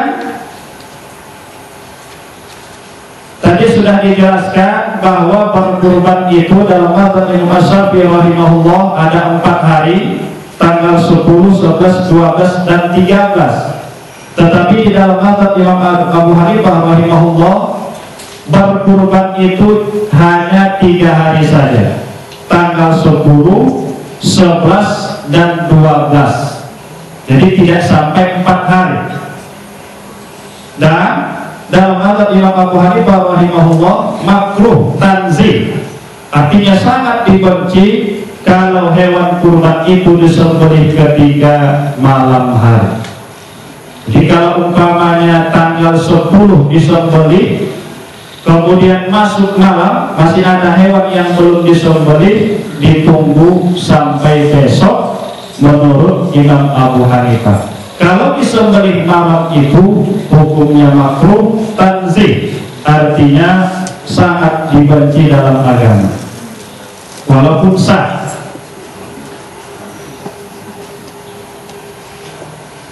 Menurut mazhab Imam Malik, beliau mengatakan, ini lebih dari Abu Hanifah tadi, Imam Abu Hanifah tadi, beliau syaratkan harus hewan kurban itu disembelih siang hari. Kalau disembelih pada malam hari, lam tasihah, tidak sah kurban tersebut. Jadi betul-betul harus di siang hari. Kalau malam hari tidak sah menurut Imam Malik rahimahullah.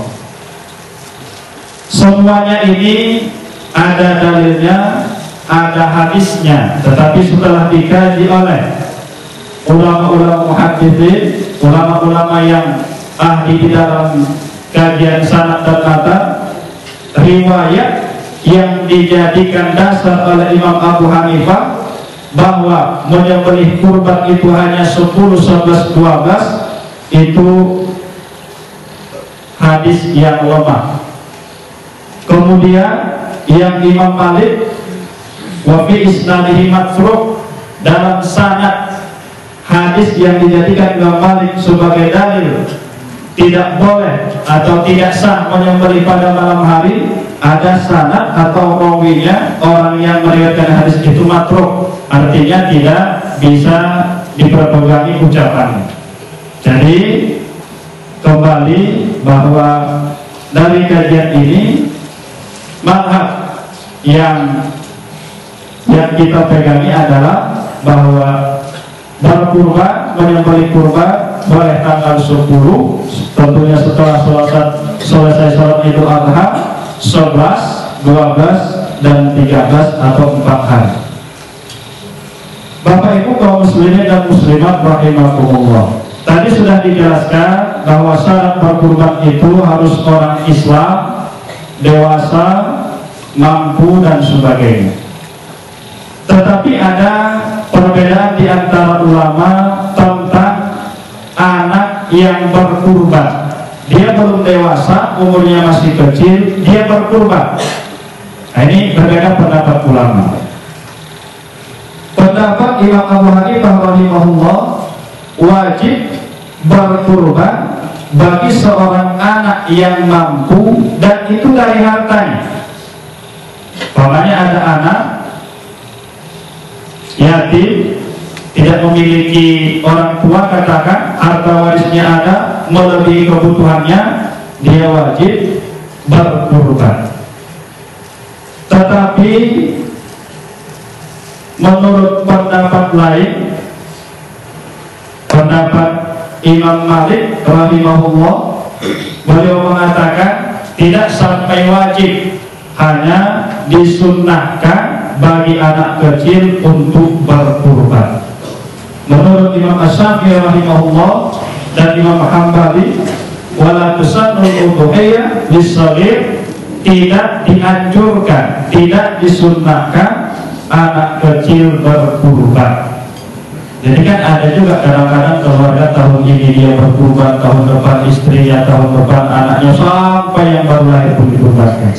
Sebenarnya tidak mesti begitu. Dalam satu keluarga, ketika kepala keluarga sudah berkurban, katakan ayah berkurban, itu kesunahan sunah akadah dalam satu keluarga itu sudah terpenuhi dengan satu orang saja berkurban. Jadi tidak mesti tahun ini suaminya, tahun depan istrinya, tahun depan anaknya, tahun depan anak. Nah, tidak dianjurkan demikian. Jadi dalam mazhab Imam Asy-Syafi'i rahimahullah tidak dianjurkan anak kecil berkurban. Kemudian yang menarik, bagaimana ketika berkurban untuk orang lain? Orangnya tidak ada dan dia berkurban untuk orang lain itu. Dalam mazhab Imam Asy-Syafi'i rahimahullah tidak boleh berkurban untuk orang lain tanpa seizin orang itu. Pamannya dia kaya raya, orang tuanya miskin, kemudian dia berniat, ya Allah, atau dia mengatakan ini kurban ibuku tanpa seizin ibunya, itu tidak dibenarkan dalam mazhab Imam Asy-Syafi'i rahimahullah. Demikian juga tidak dianjurkan berkurban bagi mayit, berkurban untuk mayit kalau itu tidak diwasiatkannya. Dulu dia miskin, orang tuanya pun tidak mampu, jadi tak berkurbanlah. Setelah orang tuanya meninggal, ekonominya naik, dia berniat ingin berkurban untuk orang tua. Artinya karena ketika hidup orang tuanya tidak pernah berkurban, dia ingin berkurban dan dia niatkan itu kurban orang tuanya. Dalam mazhab Imam Asy-Syafi'i rahimahullah ini tidak dianjurkan kalau memang tidak ada wasiat dari orang tua tersebut. Ini kembali dijelaskan di dalam Al-Quran, wa an laisa lil insani illa ma sa'a, bahwa manusia tidak akan mendapat apapun kecuali dari apa yang diusahakannya ketika dia hidup. Fa'in usia biha, fa'in usia biha jaza. Tapi kalau orang tua tadi berwasiat, nah kalau nanti kau kaya nak dan bapak sudah meninggal, tolonglah berkurban dan itu niatkan kurban bapak. Orang tuanya berwasiat, itu baru boleh si anak berkurban untuk orang tuanya. Kalau tidak, itu tidak dianjurkan. Dan kalau ada wasiat untuk berkurban dan itu dilaksanakan si anak, wajib disedekahkan semua dagingnya. Kenapa demikian? Karena tidak bisa diambil izin atau tidak bisa kita minta izin kepada si mayit agar kita memakan kurbannya itu. Ini agak lucu ya. Lita'adzuri idil mayit fil akli, karena tidak bisa kita minta izin kepada si mayit kita makan kurbannya. Jadi harus dibagikan kepada fakir dan miskin. Kalau menurut Imam Malik rahimahullah dimakruhkan, dibenci kalau berkurban untuk orang mayit kalau selama hidupnya dia tidak pernah berwasiat atau tidak pernah bernazar. Kalau umpamanya dia pernah bernazar, kemudian dia meninggal, tidak sempat nazarnya itu dilaksanakan, nudibalil waris infalduhu, dianjurkan bagi ahli waris untuk melaksanakannya. Jadi kalau dulu pernah bernazar, meninggal, kemudian anak-anaknya tahu ada nazar orang tuanya ingin berkurban, itu menurut Imam Malik dianjurkan, disunnahkan bagi warisnya untuk melaksanakan kurban tersebut. Menurut kata-kata ini berarti tidak wajib, sunnah, hanya sekedar sunnah. Bapak Ibu kaum muslimin dan muslimat rahimakumullah.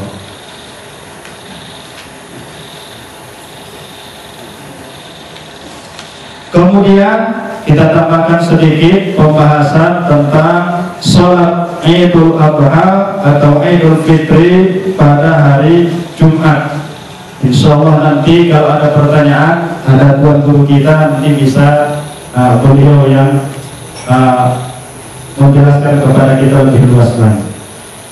Dan ini pernah saya tanyakan langsung kepada tuan guru kita Oka Masmur ketika mengaji di rumah beliau, Ustaz, bagaimana penjelasan tentang ketika kita hari raya di hari Jumat?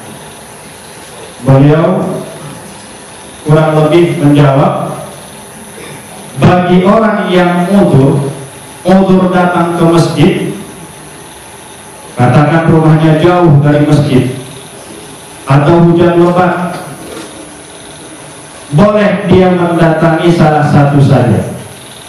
Dia boleh sholat Id pagi harinya, kemudian dia sholat zuhur, sholat wajib. Jadi bukan tidak sholat Jumat, bukan tidak sholat sama sekali. Dia boleh mendatangi salah satunya saja. Boleh dia sholat Id, kemudian Jumat tidak, tapi dia tetap wajib sholat zuhur. Jadi zuhur ini tidak bisa digantikan dengan sholat Idul Adha atau Idul Fitri. Dan yang menarik kata beliau, tentu dari bacaan beliau, bisa saja disiasati supaya tidak 2 kali ke masjid pada hari Jumat, kebetulan hari raya Idul Fitri atau Idul Adha. Jadi sholat Id itu dilakukan menjelang masuk waktu Jumat. Jadi sholat kan, kalau Idul Fitri, Idul Adha kan sholat dulu baru khutbah. Kalau Jumat khutbah dulu baru sholat. Jadi kata beliau, bisa saja sholat Id itu ditakhirkan, di ujung dibuat menjelang masuk waktu zuhur. Jadi sholat Id, habis sholat Id masuk waktu Jumat, masuk waktu zuhur, langsung khutbah. Khutbah ini kata beliau bisa khutbah Idul Adha atau Idul Fitri, dan itu juga sekaligus khutbah Jumat. Jadi satu khutbah untuk 2 sholat tadi. Habis khutbah langsung sholat Jumat. Nah, itu 2 yang saya dengar dari beliau. Di dalam kitab Fiqhul Wadih karangan Muhammad Bakar Ismail, seorang ulama dari Mesir,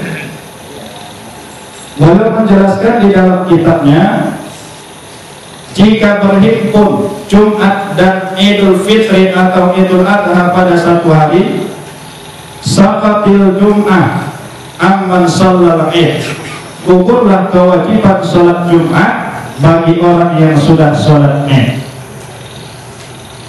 Umpamanya Jumat itu kebetulan Idul Adha, dia sholat Id pada pagi hari itu, gugurlah kewajiban sholat Jumat, dia wajib sholat zuhur saja. Ini berdasarkan hadis-hadis yang ada. Tetapi yang menarik dalam kitab Yas'alunaka fid-din wal haya karangan Dr. Ahmad Sarfasi dijelaskan, ini bukan perkara wajib.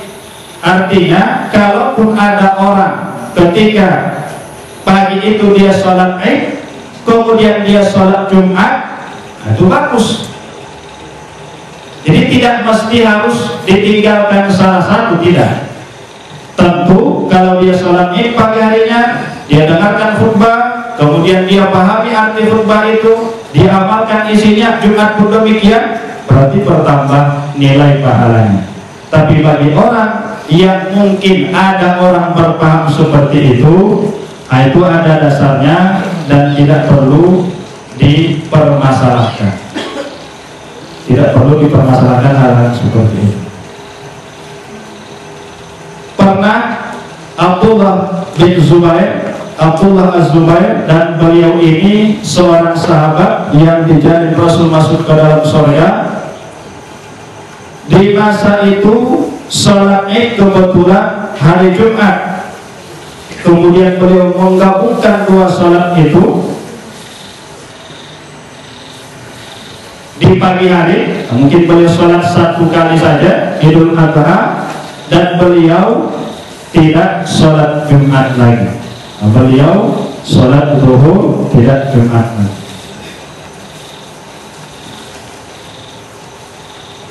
Jadi istilahnya meninggalkan Jumat ketika hari Id atau meninggalkan sholat Jumat setelah melakukan Id, sholat Id, itu istilahnya rukhsah, keringanan.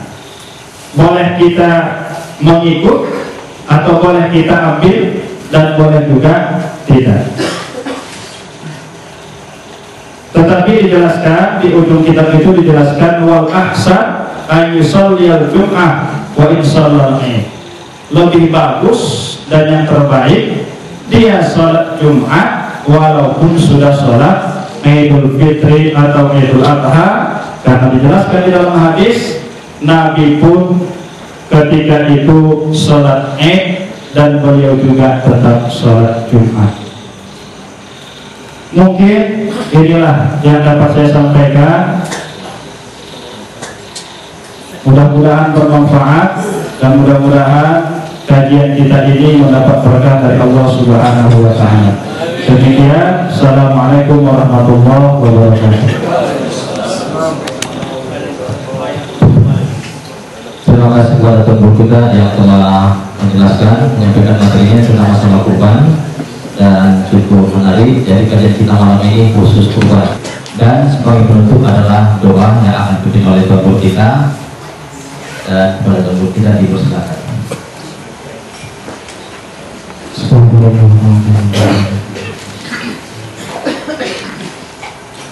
Alhamdulillahirabbil alamin, wassalatu wassalamu ala wa tafarraqana min ba'dihi tafarraqan maqsura. Allahumma rabbana zidna ilman nafi'an wa amalan shalihan wa niyyatan khalisah. Allahumma fa'alna 'allamtana wa 'allimna ma yanfa'una wa zidna ilma. Allahumma ighfir lana ya Allah bi husnil khatimah wa la tahtim 'alaina bi su'il khatimah. Allahumma akhir kalimatana min ad-dunya bi qawli la ilaha illallah wa adkhilna al-jannata bi rahmatika ya arhamar rahimin. Rabbana hab lana min azwajina wa dhurriyyatina qurrata a'yun waj'alna lil muttaqina imama.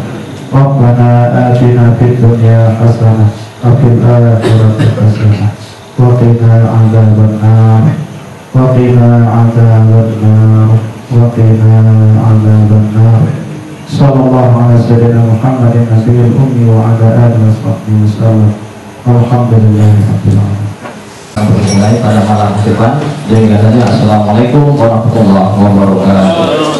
Insyaallah, insyaallah, insyaallah ada jalan.